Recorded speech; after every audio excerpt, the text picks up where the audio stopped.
Very nice. I had a lounge breakfast, mate. Fucking massive. Oh, mate, I Absolutely was just about banging. to say, I love a lounge breakfast. They do a banging veggie one as well. So good. Mate, sourdough. Oh, Yeah, fuck. and their beans, their halloumi, Oh yeah. the hash browns. Do you know what I Oh mean? yeah. Like lounge Yeah. breakfasts are naughty good. Yeah. Anyway, Josh, hello. Hello. Welcome We're to Code definitely and keeping that Color. in. We are here to talk about breakfasts from any of the. If you're in the UK, I'm sure you've got one of those lounge bars somewhere. They've all got random. Ours is called Taco. Claro. Clara. Yeah, there were always something like that. There was one in Bath called Velo. Was it Velo? I think it was Velo Lounge, yeah. Something O. It's always O. But yeah, we should have breakfast there, but that is not what we talk about on Code and Colour, of course. We are the home for... What are we doing? Video games, animation, anything that's digital, animated, and fun. Isn't that great? Apart from when it's live action. Yeah, we just have fun here. Josh, speaking of fun, how have you been? Well, I was just going to get into it with you, but I'm having an existential crisis. Yes, so you were saying that's heavy. That it is heavy. You know, it's one of those things. I'm going to try and keep it as brief as I can. But essentially, I'm having. I'll tell you what, Josh, keep it brief, but also keep it close to the mic. Oh, can you not hear me? You just always sit really far from it. I don't know why. I feel comfortable. Is that better?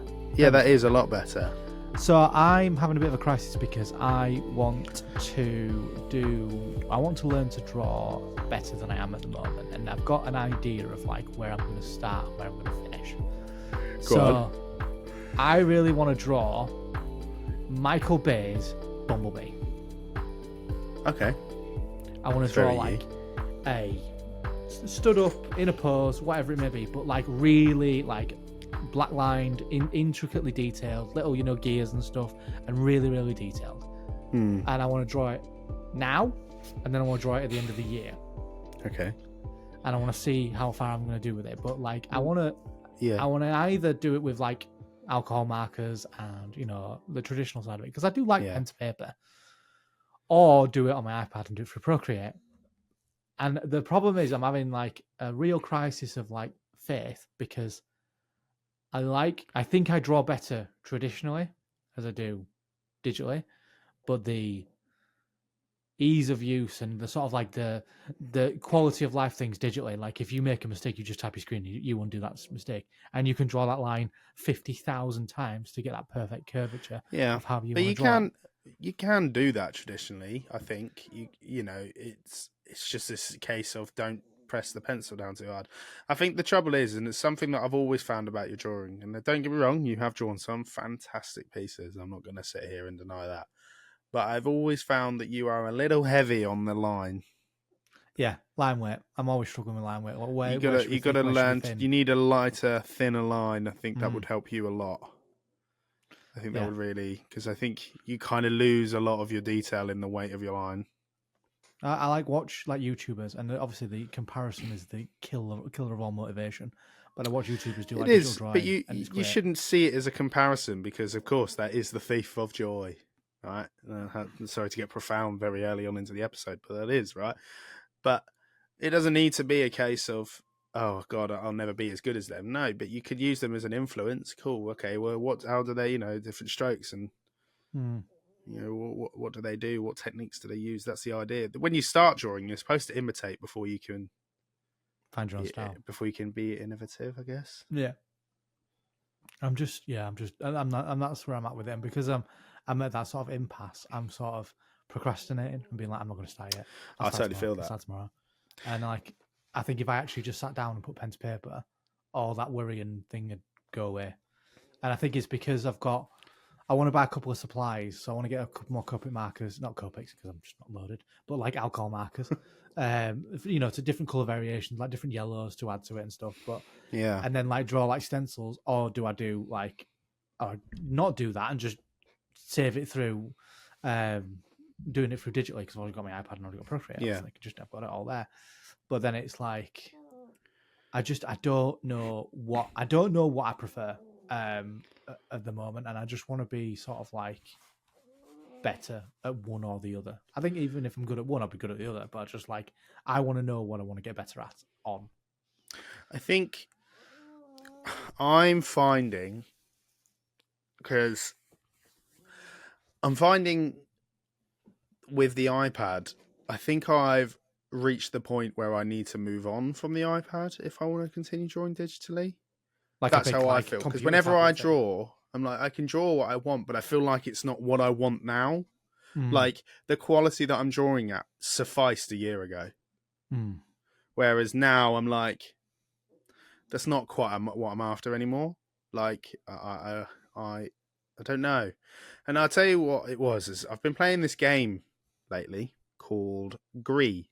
I don't know if you know it. I do not.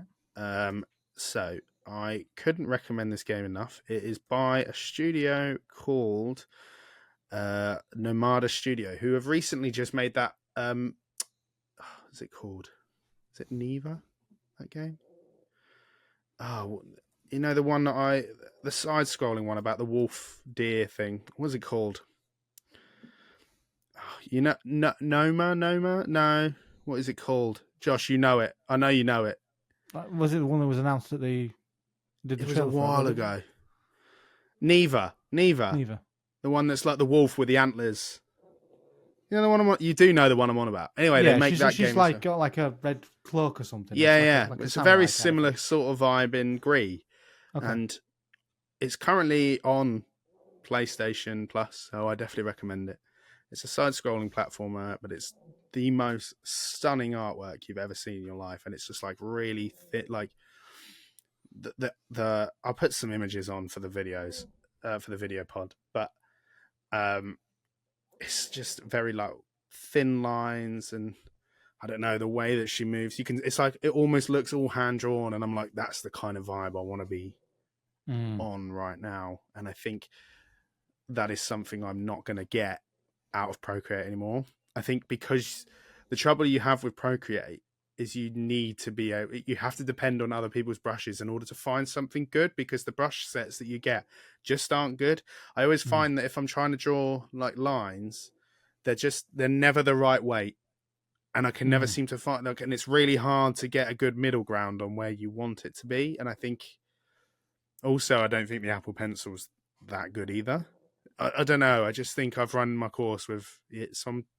Maybe I need to get a drawing tablet and start looking at using Adobe Illustrator, like properly. Yeah. So yeah, I think it's definitely something I've been trying to do, because I've been trying to draw for the last few days. Yeah, and I just can't seem to land on what I want it to look like at the moment. So I do get it. Sorry, if anyone can hear, that's my dog snoring in the background. He is an absolute snorer of a dog. He's a little pug. You have to give him credit. So, unfortunately, we have got a special guest this week, and it's my dog. Yeah. So, yeah, I think I totally get it. I think for the same for you. I feel like we've outgrown the tools that we have if you want to continue digitally. I would like to pass it out to our fans if they've got any advice or any things that they're going through, and if they can sort of like show and guide and, and things that they use in their life, just to sort of like have a little bit of a discussion around it. That'd be really helpful, and we can I am in agreement. Just before we move on though, to be fair, so I've been playing Gree. What have I been doing? Playing Gree. Been replaying Hogwarts Legacy, actually, which has been interesting. You keep shaking your head at me, and you don't seem that enthused about this, that I keep playing this game. The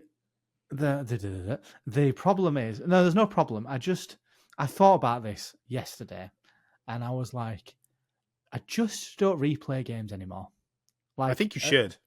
I know, I do it, and I'm like, the only ones I've replayed is like obviously Last of Us Part 1, and that's like different game. And like all these other games where I'm just like, if I've played it and it's had like a remake or a remaster, yes, I'll replay it then. But in terms of like games nowadays, I think I just have a finite amount of time that I need to put my time into to sort of have a look at. Like, I've been playing Suicide Squad, and I mean, it's all right. Yeah, I mean, I've got it downloaded and it is on my playlist, but I will be playing Hogwarts first. I think to be fair, I'd never finished Hogwarts the first time I played it. Fair. And because I was playing it on an Xbox Series S, I think a lot of my experience was ruined by A, low graphics, and B, like, the thing I'm much preferring about the PlayStation 5 version is that there's no cutscene between going out of Hogwarts and into the outside world, whereas there was on the Xbox version. So it's very seamless now. Can you just walk through doors? Yeah. Yeah. It's completely seamless now, and it's so much better. And it makes you realise, wow, it is worth playing these games because they are designed for a powerful console. I dread to think what it's like on the Switch because obviously it has since ported over to the Switch. I'm enjoying it far more, I think, and I guess because a lot of my exploration was restricted from what I've just said, I'm enjoying the exploration, and it's such a beautiful map. I mean, it couldn't be set in a more perfect place, could it? The Highlands. So it's a beautiful setting. It's actually a very good game. The combat is really, like, I know we've talked about this, and it's obviously nearly a 2-year-old game, but the combat in Hogwarts is really satisfying. When you get good combos on, like, getting people up in the air with Leviosa and an Expelliarmus, mate, it is actually sick. I really am enjoying it a lot more the second time round. So there is a value in replaying games. I truly believe that. And we were talking about this off air a moment ago about the fact that God of War Ragnarok is joining PS Plus, and I think I am going to revisit.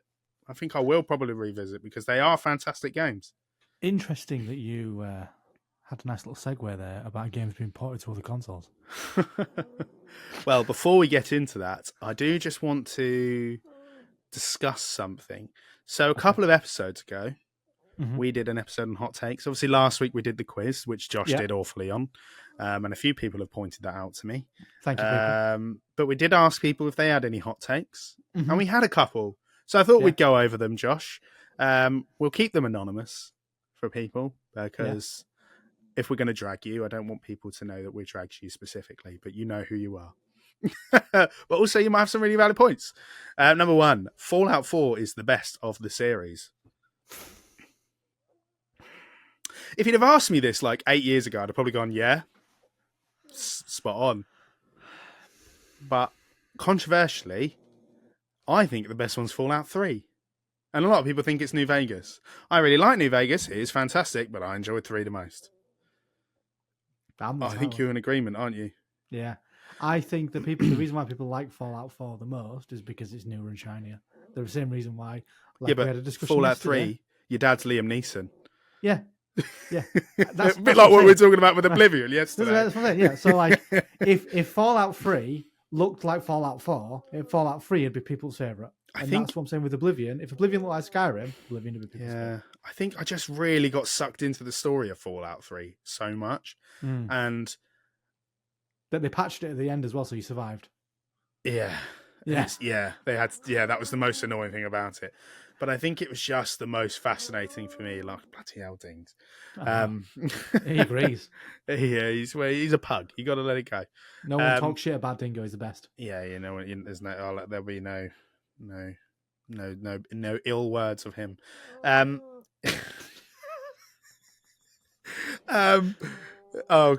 Fallout 3. I think exploration. I like. I might have to move him in a minute. So sorry, everybody. Just a moment for my snoring dog.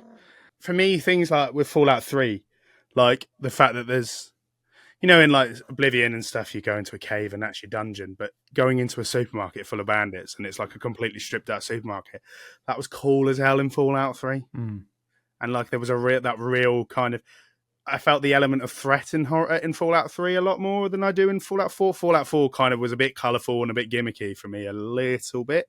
And I always remember going into an underground tunnel and there being those prams, and when you go near them, they explode. They cried, and then if you go near them, they explode. That used to freak me out. And that's why I think Fallout 3 is better. So I do enjoy Fallout 4. I just think Fallout 3 really captures the tone of what's going on. Do you know what I mean? Yeah, no, I agree. I agree. Like I said, if Fallout 3 looked like Fallout 4, everybody's favourite would be Fallout 3, and I think I agree. I do think Fallout 4 has its place in the system of Bethesda games, but I just think that I agree. It was more obviously a time period as well within Fallout 3 because I think Fallout 3 is like way in the future where the radiation, everybody's been radiated, everybody's been cooked, whereas Fallout 4's really close to when it's just happened. So not everything's radiated. And 3 is very much the norm of society now. You've got like Megaton. Yeah.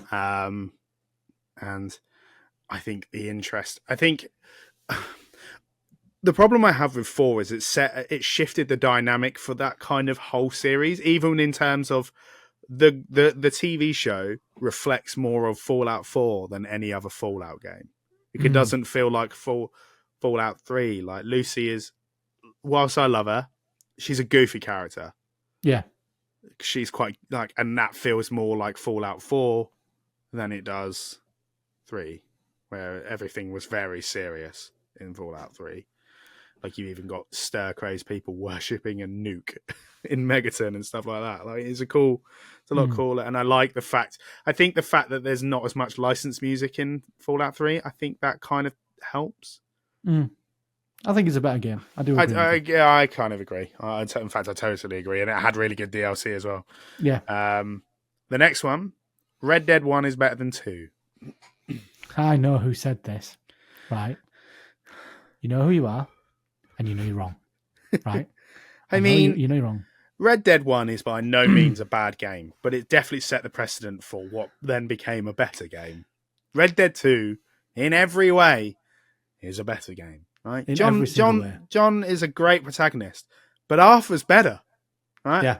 The storyline in Red Dead is really good, but Red Dead 2 is better. The mechanics in Red Dead 1 are really good, but Red Dead 2 is better. It's bigger and better.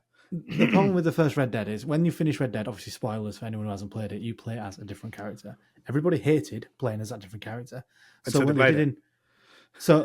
they did in Red Dead 2 is they said, "Oh, actually, we'll give you this character who is arguably one of the best written characters ever in video games. Yeah, everybody loves him, thinks he's absolutely wonderful, and we'll kill him off at the end, and you can replay as that old character again, and everybody be happy." And everybody collectively went, "No." Like, if you just started Red Dead 2 playing as John Marsden, everybody would be like, "Oh, great, we're playing John Marsden, we're playing that thing." But because you made such a well-written, phenomenal character like Arthur Morgan, he overshadowed John completely. To this day, I think people would still vouch. I mean, we did a tournament bracket on it, and he swept that entire tournament bracket, Arthur Morgan.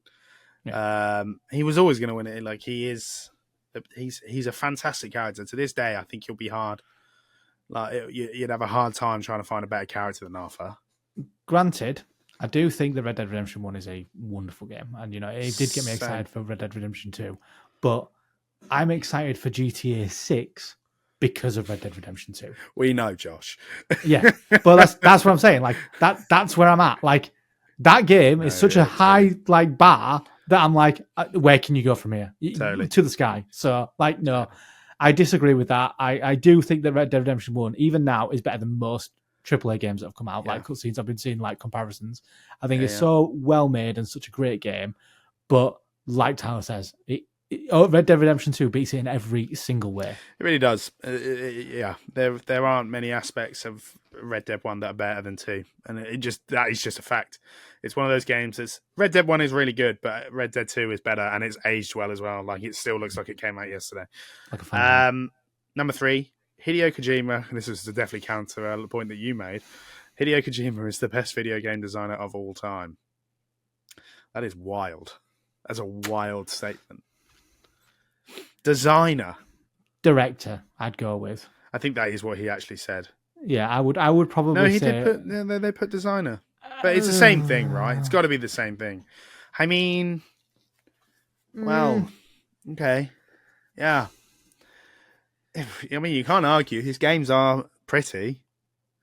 I mean, let's take this for example, right? Of course, you've got MGS, and you've got Death Stranding. Whatever, right? And obviously Silent Hill, but that brings me on to the people still consider PT, right, to be one of the greatest horror games of all time because it looked amazing, right?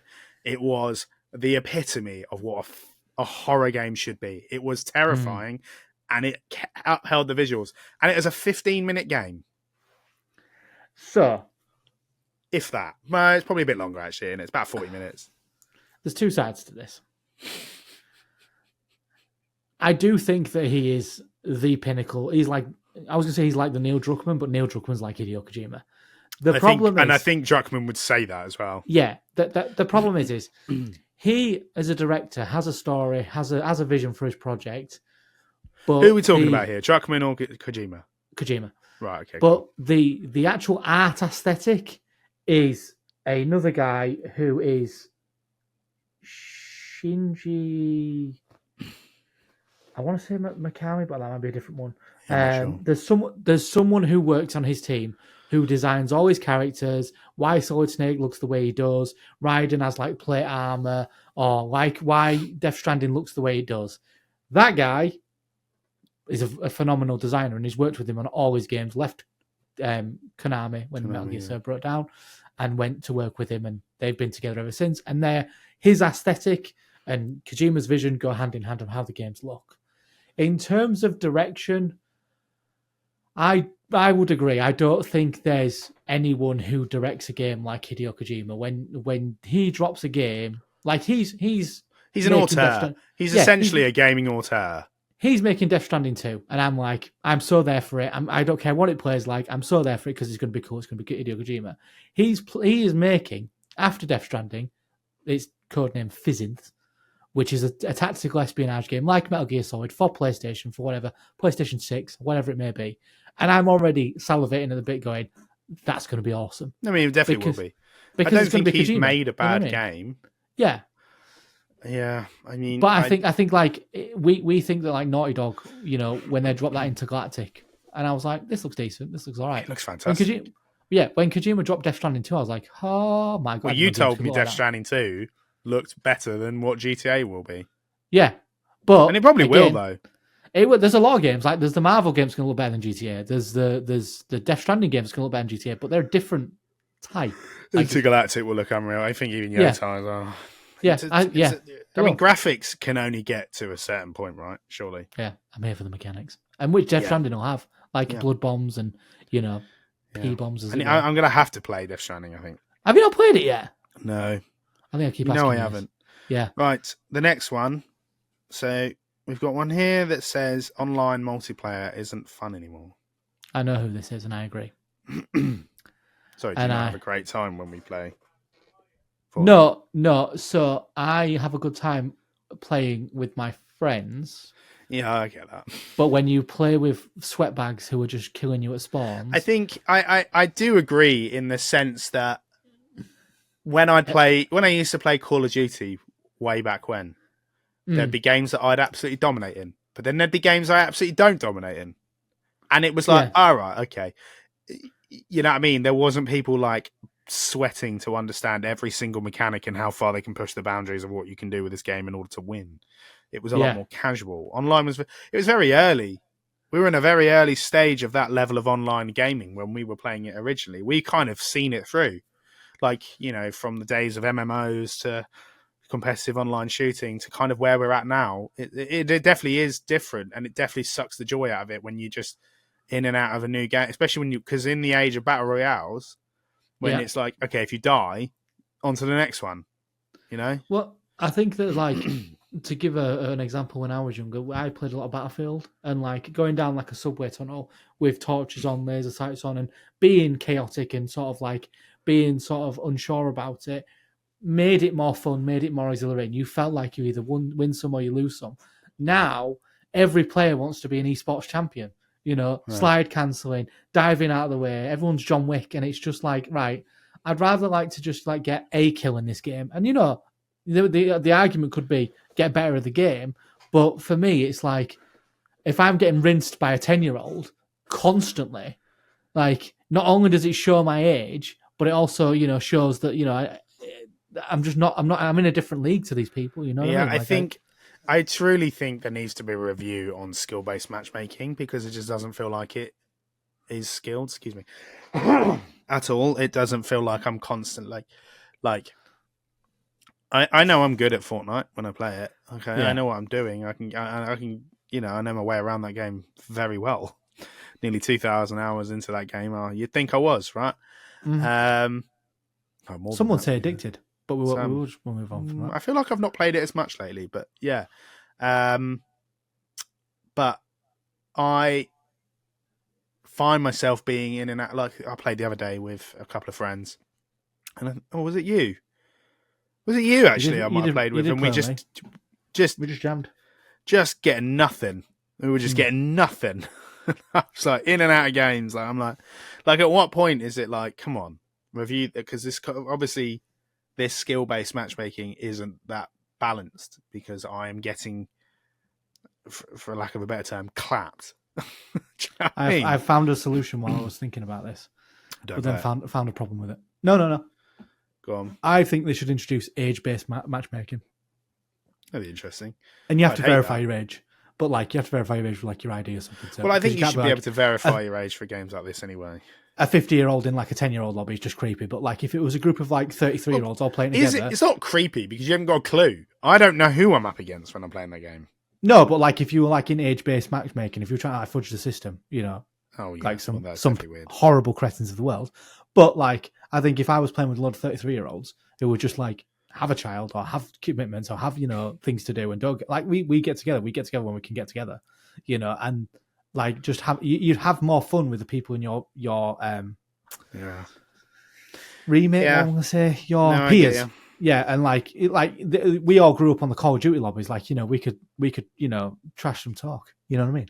And but like if I'm going against like seasoned 10 to 16-year-olds who are just like rinsing Fortnite and know everything about it and bouncing around the map like Billy, I'm just gonna lose, and I'm not going to get that same enjoyment out of it. So I do agree. I do think that like back when it was like a free for all, everybody sort of like early days of Fortnite, like it was very much who was the better man at getting a shot off first, but now it's like it's ridiculous. If I went into like full build mode in Fortnite and tried to build one of those structures, I've seen people, and maybe you can do it yourself, where they'll build a whole tower in 30 seconds and they've got a whole structure behind them. I wouldn't even know where to start with that. Yeah, it's ridiculous. It is ridiculous, and I agree with that. All right, one last one. Fortnite is a game for children. Now, I actually have an actual answer to this, and not just I'm going to jump on the defense about Fortnite because I obviously have a lot of time for this game. But once upon a time, I would have entirely agreed with you. But I don't understand why that is considered a negative point anyway. Because what's entirely negative about it being a children's game? I play Animal Crossing. I play Pokemon. I've played Astro. We've both recently played Astrobot. I play Super Mario. All games for children. There's nothing wrong with that being a children's game. I don't know who this person is that sent this one. I believe there must be someone that maybe you know.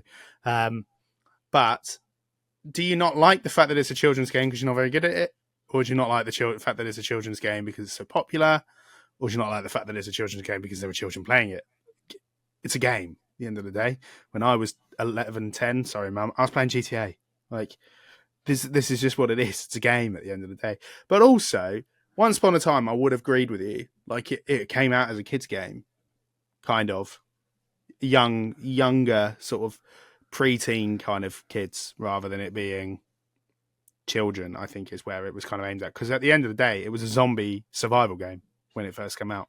Yes, there might not be terrifying zombies, but there's a zombie survival game. And also, I think the extent of what Fortnite even is these days, it's beyond a battle royale. I don't think it is a kids game anymore. It's a metaverse. That's what they want. They're after their Ready Player One. I agree. That is exactly where I'm at with it. I agree, and I will defend it because I will say that every video game is a children's game. That's exactly right. I saw a meme the other day, and it was like, "You're not bad at Call of Duty. They've just got a new target audience." Yeah, and it had all the Call of Duty like hardcore, night vision goggles, helmet on, sick, all this looking like looking like an operator, looking like a beast. And I was like, "Yeah, that's what it's about. That's what it's about." Underneath but that, people don't want that anymore. Yeah, underneath that was Nicki Minaj. Underneath that was like, well, this is what some random character. Fortnite, they want to give people the opportunity to experience playing as some of their most beloved characters across all walks of pop culture. You know, King Kong's getting added to the game tomorrow. Yeah, didn't know if you knew that. And Mecha Godzilla, they're both getting added to the. People will love that stuff. You know, there'll be a possibility that King Kong, Godzilla, Darth Vader, Ariana Grande, Doctor Strange could all be in the same map, which is a very weird concept, but it is a possibility. And I think that's just where we're at with that's just where we're at with gaming now. And I don't think that necessarily makes it a kids game, because a lot of these characters were around before the kids were even playing it. I think the most games are catered towards children in nowadays. You know, you've got Minecraft, you've got all these different things, and the problem is kids make money. Kids make your games money. You know, at the end of the day, if you've got something good like Call of Duty, Gears of War, you know, any of these things that, you know, you can either add skins to it or microtransactions, football, FIFA, you know. Is FIFA an adult's game because you're an adult and you play FIFA? No. Yeah. I think it's just not. No. I think that Tyler's right that you can have all these different properties in one space, and there's no other game that can do that. If your argument is because it's got colourful cartoon animations and graphics, it's stylized. Stylized. That's what I'm going for. If it's stylized, does that make it a kids game? Well, this is the other thing, and I don't get it. I think we need to stop using "it's a kids game" as a derogatory term, because a kids game just won Game of the Year. You know what I mean? So, and beat the adult game, game DLC, and all those you know, you can go, oh, it's a children's game, but a kids game won it, and a bunch of fully grown adults cried about the fact that kids game won as well. So, you know, pick which side of of this spectrum you'd like to be on, to be honest, because that's kind of where I'm at with it. Really, I think, Fortnite is you know, it's always going to be it's always going to split hairs, I think, but you've got to give this incredible beast what it deserves. It has stood the test of time. The game came out nearly 10 years ago and is still one of the top-selling games of all time, and will probably continue to be so for as long as it's around. It is what it is.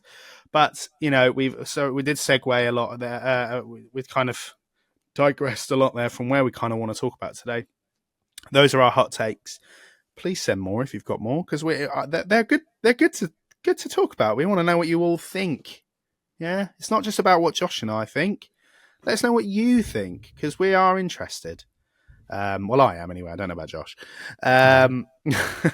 But so, in light of some recent developments that have happened, there's been lots of news that's come out regarding potentially Switch 2 news dropping tomorrow.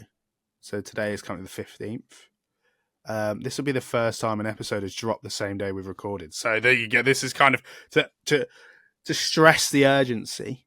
And with that news, some other things have come to light, that essentially some Xbox exclusive titles might be brought into not only the new Nintendo, but also over to PlayStation as well. So it's been a bit of a weird one. Huge week for potentially Nintendo if they do announce tomorrow. I'd be interested to see if they do. And wouldn't it be awesome so essentially Halo is rumored to be moving over to becoming a cross-platform game, right? It's gonna move over to PlayStation and Nintendo. Imagine if in Nintendo's reveal trailer there's Halo. That'd be unreal. I'd be like, yes, that'd be unreal. So good. I think we're dreaming a little bit there though. That would be funny though. Nintendo could get Game Pass. Yeah. That's a real possibility, because I think, well, Josh, you've got some opinions on what you think the new Nintendo should be. And we did an episode about this about a year ago, actually, it was, which is hilarious that we've had nothing, not an inkling from Nintendo since then. My thoughts and feelings on it is, power-wise, I think that if they're aiming for PS4 graphics, because people have been like leaked chips and whatever, it's all speculation, it's all hearsay. Until we know exactly what's in the machine, we don't know. Yeah. But the speculation is going to be as powerful as PS4, which is fine. I mean, it's great. PS4 is a powerful console. Yeah, but like, I just need it to sort of like be a bit more powerful. Yes, and but why? Because they don't make games that are that powerful. I don't think. But I think I would say other than the 2 Zelda games that came out on Switch. But if you're porting something from PS5, I mean, yeah, running Hogwarts Legacy on Switch is insane work. Well, even like Mortal Kombat 1, like, that looks phenomenal on PlayStation, looks phenomenal on Xbox, PC, whatever it may be. Looks like a potato made it on Switch, and that's the difference. Like, you've got to have something that, there comes a point where you're like, it needs to sort of like be in the same sort of realm. If they want to, Nintendo obviously, breached the sort of, they wanted to break into porting games, which is fantastic, great. But if you're going to do that, you need to be able to uphold that game, a level of standard. Yeah, because yes, you might have, your first party games look amazing on the console that you make, because of course they do, right? But these other developers are not making games with a Nintendo Switch in mind. And you can get away with it with like when Skyrim came out on it, because that game came out 14 years ago and then released on the console 6 years after it came out initially. Speaking of 14 years ago, it's a good segue. Well done there, mate. I would like to cast your mind back to when a little indie console developer released a console. And it was called the Xbox 360. Guys, a relic. It might very well have been the Xbox 360. I'm sure it was. It was, yes. What? And they released a... Was it 360 or was it the Xbox One? You're going to have to, at some point, land. One of them, anyway, released with the Kinect. Oh, that was the 360. 360. It was 360, wasn't it? Yeah. So they released with the Kinect. And a little-known indie developer called Ubisoft released a game called Ghost Recon Future Soldier. Yeah, I remember. And in their tech demo with Ghost Recon Future Soldier, they basically said you could navigate the map with one hand and you could fire with this hand. Okay? Yeah. And when you found a character, you would use it, just all hand controls, all gesture, you would zoom around the map and you would open fire by doing that. Yeah. Now, the problem I find with the Switch 2 is when they released the Switch 1, it was game-changing. You could take it on the move with you or you could plug it into the console. And that gimmick is great. That is awesome. That is wonderful. But since it's come out, we've had the Steam Deck. We've had the PlayStation Portal. All running games at ridiculous specs, like Cyberpunk, I think the Portal is not in this argument because all that's doing is streaming. I'll give you it for the Steam Deck, but it's not the same on the Portal because that is not... There's technically no memory in the Portal. It's just streaming. Exactly. That's my point. Like, if I could stream a 4K game to a device and still have the same experience, why am I then having to pay for a hardware but then that's you going to be subpar? Okay, but also the Switch came out 8 years ago, right? Hardware has changed a lot since exactly. Then. This is what I'm saying. This is what I'm thinking about Switch 2, though. As soon as the Nintendo Switch, it's already out of date. It's the same as any computer. You buy a computer, the next day it's out of date. That's just how it is. But then off the other side of that, in terms of like motion controls and things like that, like we have Valve Index for like Half-Life Alyx. We have the Oculus Rift. We have whatever they are. And I'm not saying that the Switch 2 needs to be like a VR competitor, but there are things they can do with the controllers where you can feel like you're picking up a gun. You can do all these kind of things. And I think having the Joy-Cons is a backward step. Yeah, I agree. I think we need to move away from the motion control and really hone into what the PlayStation does with the DualSense. Because truly, like I was trying to explain this to one of my friends the other week and he just wasn't getting it. In fact, our mutual Fortnite friend that doesn't seem to play at the moment, that person... Shall remain nameless. You know you are. He just didn't seem to understand that I was like you can feel every single movement when you're playing, like, you know, when I was playing Astrobot and you're running through the water, like it feels like you're running through water in your hands. And that's a weird concept, but it is what it is. And I think that is a far more enjoyable experience. And you occasionally got that with the Switch. You really did. But I think we need to motion controls are really annoying. I think it's a really outdated concept. Go the other side of that coin because we have a mutual friend, my brother, played the PlayStation for the first time, and he wasn't that impressed by the haptic feedback. Shocker. But he likes Valve Index, and he likes playing Half-Life Alyx, and he thinks it's thinks that's the future. But like, I think that the problem is the Switch, when it came out, did its justice, and it had that sort of party console competition. I think now, because there's obviously everything's speculation until we actually know what it does. But they were like, you can turn the new controller on its side and turn it into a mouse, and I'm like, as long as you've got a desk, and I'm like, well, that defeats the whole purpose of having a motion controlled thingy. Why would I want to turn a controller into a desk? I turn my controller into a mouse and need a desk when the thing is supposed to be free-handed thingy. Yeah, but how cool would it be to play like a strategy game like that? Like that Age of Mythology games. Would you play Age of Mythology on your Switch or a PC? Well, okay, right, Josh. Time to rein it back in, because would I play Age of Mythology on a computer that I don't have, which if I do will cost me nearly $2,000, or would I play it on a console where if they offer a mouse option with their device and it works very well for a fraction of the price, would I do that? I think I know where I'm going to go. I hear you, but like, if I was going to play strategy games, I'd play it on a PC. Of course you would. Of course you would, right? Even a PlayStation, like Halo Wars for Xbox, totally, found a way to do it. But Nintendo are going to have some new gimmick, and if they can offer like a controller that can also double as a sort of mouse, I think that's cool.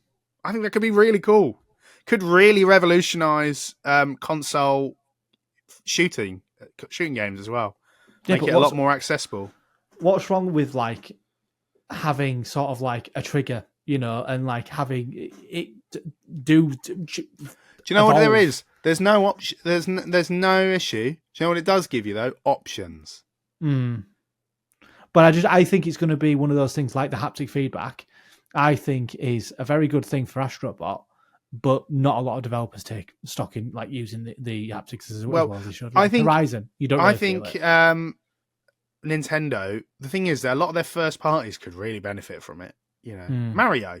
It's essentially the same. Well, of course, it's exactly the same as Astrobot. Mario walks so Astrobot could run. Right. That's kind of what happened there. Right. Mario would really benefit from every time you jump and hit a crate, you hear that ding when you hit a coin, and you want to feel that. And one thing I really liked about the Wii was, let's take Twilight Princess for example. Anytime there was something that Midna, the little fairy dark Twilight Princess vibe. Anyway.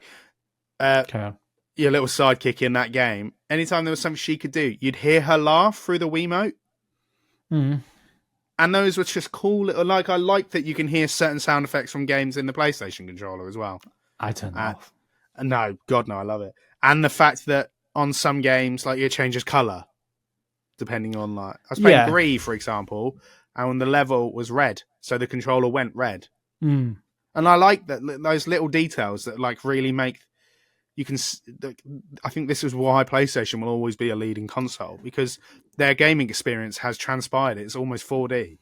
But what makes the problem is Switch needs to come out swinging with a semi-powerful console that does have all this gimmicky stuff in order to compete. I don't think it needs gimmicks. I just think it needs to understand what makes gaming so good in a PlayStation, for example. I think this is something you lose in PC because you don't get rumble and a mouse, do you? So no, that you lose that in PC, and I think that's something that makes console gaming still feel magic because you get the rumble. It kind of puts you in that game a little bit more, and having sound effects come from your TV or my headset or something. Let's say from the TV, for example, but then also coming from here, it kind of puts you in the experience a little bit. And having the lights, again, it's mood lighting, even though it's coming from your controller. This controller entirely transforms the entire experience for a game than you'd get on this controller, the Xbox One, which is a subpar controller in comparison. Do you think that they should have gone the Switch route, and because apparently it's bigger, It's bigger, it's bulkier, it's more in line with like a Steam Deck. I am not opposed to them basically going, we've just made a more powerful Switch. Fantastic, I'm down, right? But it needs to be more powerful. I think we don't need another Wii level console, right? We don't. I just don't think we do. But I think we as a society have moved past that. People don't want to play gaming like a Wii anymore. You can just play on your phone like that. Yeah, I certainly don't want to play a game like that anymore. It just feels unnecessary. I think gaming is such a monster these days that people want it to be kind of in the moment. I think for me, if I can play Resident Evil 4 and make it look almost like I'm playing on my PlayStation 5. I don't think you will get that with Nintendo. I don't think they go for that though. I think they need the power. I just don't think they'll get the graphical prowess. No, what I mean is, though, if I can play both of those games, like Death Stranding and Resident Evil 4, on my iPhone, and it look as good as my PS5, then I really think that we are in a stage where actually Switch could and should be as... I don't need it to be the most powerful Nintendo thing ever, but I need it to be as powerful as like a PS5. And because I need it to it needs to have that power off the bat, just because of like, if I wanted to play Doom, the new Doom game on Switch, and the only thing I can afford to get is a Switch, I want to be able to have that same experience as everybody else. And I think I'm happy. Let's take price out of the equation, because that is going to be at least £400 when it comes out. Yeah, 100%. And like, it's going to be very expensive, but it's going to be a more affordable console for families, because it is not a than a PS5. Console. How much is the PS5 now? But 300 and something nowadays. It wasn't when to be fair. Well, it was, because I got 2 years when it came down. Yeah, but I've had mine nearly 2 years, and it was 300 and something. It was 370 when I got my PS5. Oh, I think the Switch will be 400 to 450. That's what I think. Well, the new Nintendo console will be 400 to 450. That is exactly what I think. 300. 300 to 350. No, because I paid when I got the Switch on release, I paid $350 for that. Yeah, but I think that'll be a selling point, that it is a little I mean, it'll be console. I think it'll be. I personally think Nintendo didn't lose its value from being what the Switch is. A very more grounded gaming experience, but also still kind of having that Nintendo gimmick with it being the dual purpose console. It's the hybrid console that it is. I think they should run a mile with that and continue with it. Don't do what they tried to do with the Wii U and try and incorporate some weird other gimmick alongside it. It didn't work. But they took the best parts of what they were trying to do with the Wii U and turned it into the Switch, and it ended up being, it's the best-selling console of all time now, I think, isn't it? Just about. Yeah. I think it's finally overtaken PlayStation as the best-selling console of all time. So, yeah, I think that's what I would expect from Nintendo now. I don't think we need to be seeing gimmicks.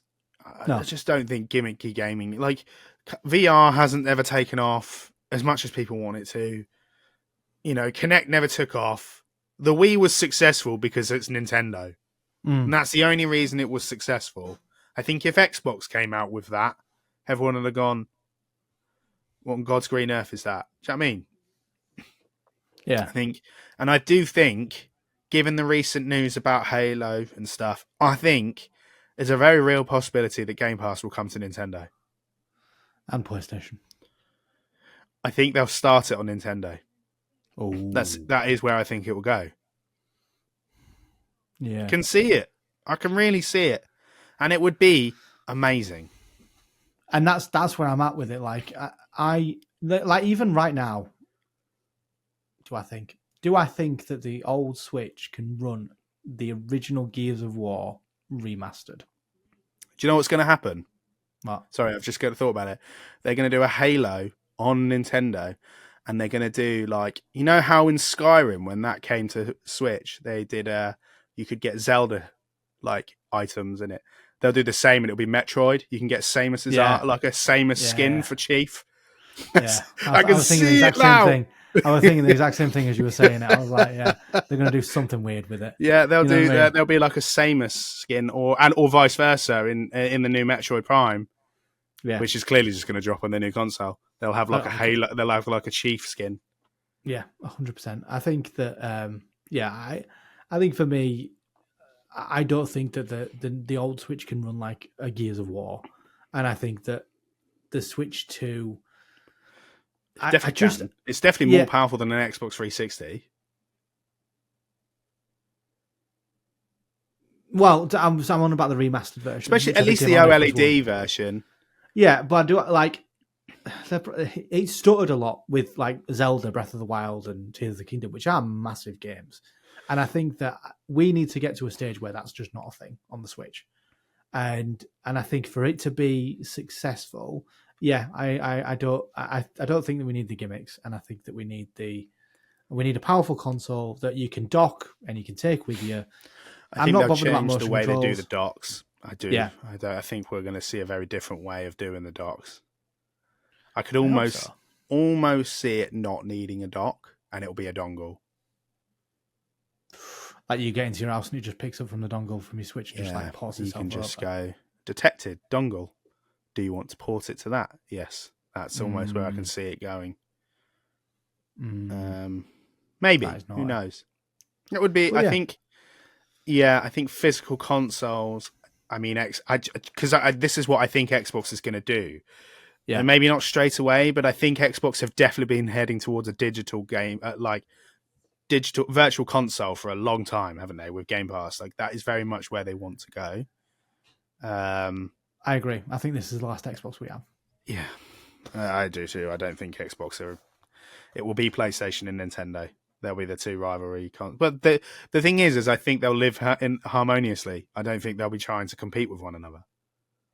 I think if I can play Fable on a PS5 and be able to stream it to my PS5 or to my TV, then and Nintendo will keep their exclusives and PlayStation will keep their exclusives, and then you'll just have Xbox running the show in between. And I think Xbox would be clever to capitalize on that because PlayStation is going to always outsell it nowadays. It has done for generations.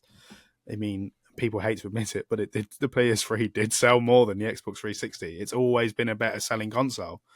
We were saying, I don't know if I've said it on air, but I was saying it off air, that we've been playing the new Indiana Jones, and I've been playing on my PC. I've been streaming it to my TV downstairs because there's an Xbox app on my TV. Turn it on, cloud-based gaming. I can play Indiana Jones as well as my bandwidth will let me do it. And you know what? It's 4K. It looks great. Everything looks banging. There's no stuttering. I'm playing the game as if it would do normally, but I'm sat downstairs with an Xbox isn't controller. It? The TVs have now got Game Pass. Yeah, like that's insane that we've got there. Yeah, like for the price of just a normal smart TV, you can go, oh cool, I can get all these Xbox games. That's unreal. Like when you really get deep that is unreal. And I think that's what's going to happen. I played the new Call of Duty the other day. Granted, it did annoy me because every time you load up Call of Duty, every single time you load up Call of Duty, there's an update. Oh great! Yeah. And I want to play the offline campaign. Oh, there's an update. It's 9 gigs. Great. For my TV, thanks very much. Yeah. I was going to say Treyarch, Activision, whatever. Horrendous. Yeah, how does that work with the TV?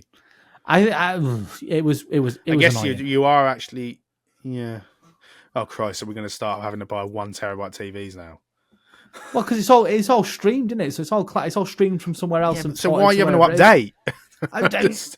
That doesn't make any sense. It was like because of your bandwidth, you can't have certain texture packs. I was like, okay, whatever, and I was just like, that was more of a gaming thing rather than an Xbox thing. Yeah. But like for me, I went from Indiana Jones to Call of Duty. I don't have a console.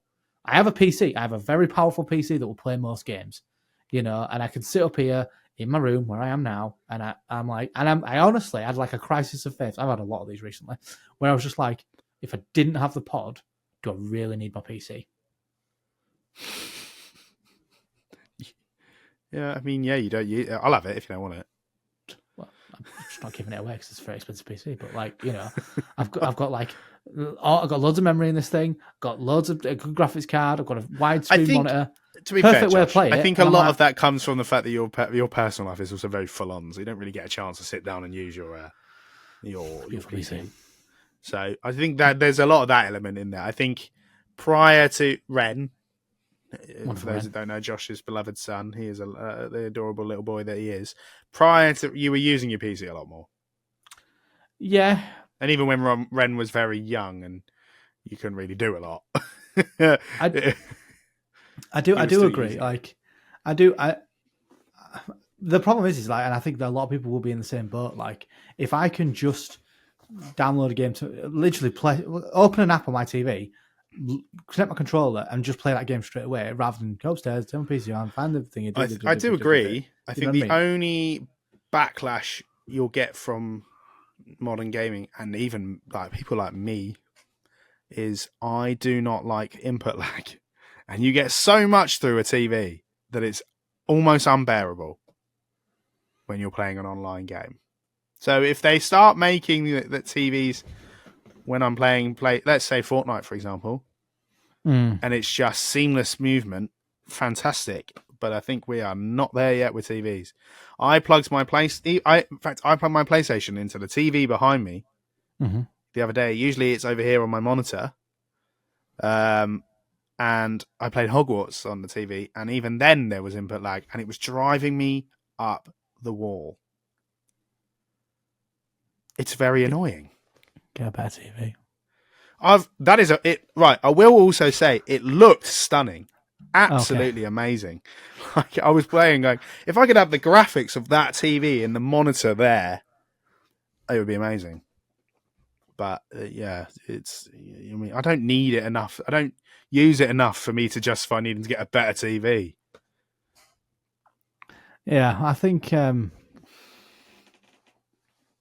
it's one of those things.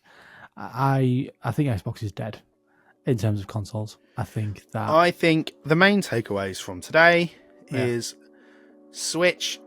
Hopefully, we'll get an announcement tomorrow. I'm praying we do, because I would I'm just curious now to know what they're going to. There's been so much speculation for so long. I think we are just essentially going to get a more powerful Switch with a little bit more quality of life in terms of the actual mechanic of it, and I think a lot more seamlessness and ease of playing it. Really, I think we'll get that, and I think Halo, amongst other games, will be ported to PlayStation and Nintendo via Game Pass. That I think will come to Nintendo. I absolutely have every faith that Game Pass will be on Nintendo, and I think it'll be awesome if it is. And then I think that was all we discussed. I think I will be playing Halo and Gears of War by the end of the year on PS5. Me too. Get them hobbies running in. Shouting to those 33-year-olds. You know what I mean? Get me back on that. Yeah, mate. Get me that whole Master Chief. And it will be the entire, like, they said that it will be the Master Chief Collection, and I think they'll do a brand new version of it with all of them. What, with it including Infinite? So we've got, what's the stories? So we've got 1, 2, 3, 4, Reach, Infinite. That's it. And then we've got. Is there a 5? There's 5. There's 1, 2, 3, 4, 5, Infinite, ODST. Reach. And Halo Wars. Yeah, bugger off with Wars. I don't get that Wars. Oh, I could get on a strategy and show you how to, be. No, I never cooked. Got those. Do you know what I mean? But yes, those are what I think, and I'm sure. Well, we think, I guess. That's our hot take. That is a hot take. We'd love to know what you guys think. Are you excited for a Switch? I mean, by the time that you've probably all listened to this episode, we might have already had the announcement, so this episode will be as good as redundant by the end of the day, but there we go. As always, give us more hot takes. Let us know what you think of it all, and we'll catch you on the next one. See you later.